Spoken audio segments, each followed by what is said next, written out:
I'd like to give you a little background about myself and my experience and expertise in expressing opinions about President Barack Obama.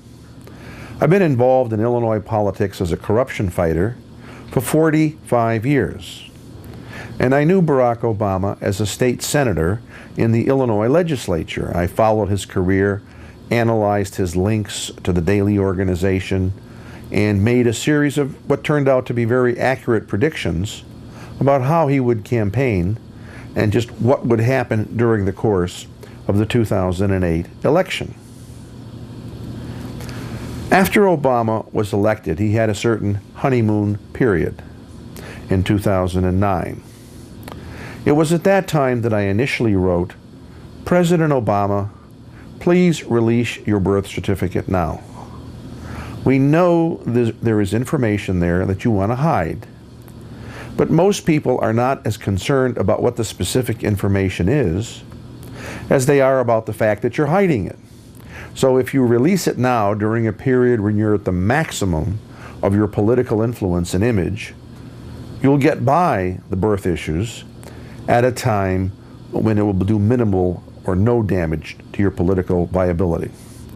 And I predicted then that if you wait until elections come around, problems come around, and the duties and difficulties of being president confront you, you're going to find that you're much more vulnerable if the birth certificate issue persists.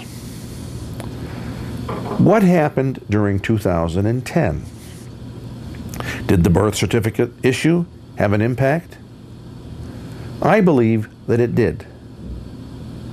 When I began writing about President Obama, who was then a candidate, the birth certificate issue was considered a peripheral concern.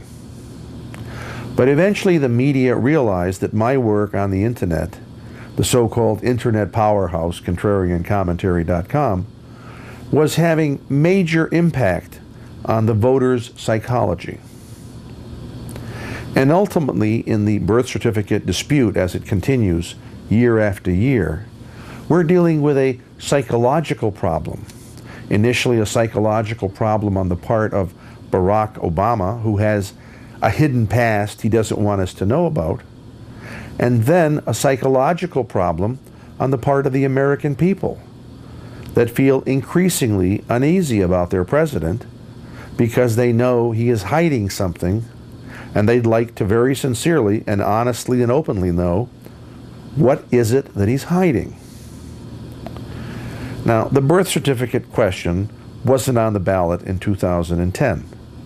President Obama wasn't on the ballot in 2010. But public concern and unease was a major factor in undermining Democratic Party candidates. In 2010, Barack Obama began to pay the price for what he had done to conceal his birth certificate and the origins of his family. I believe that that problem is getting bigger, and we know even from many polls conducted by so-called liberal media, such as CNN and other left-wing groups, that as many as 100 million or more people have doubts about who President Obama is and where he was born.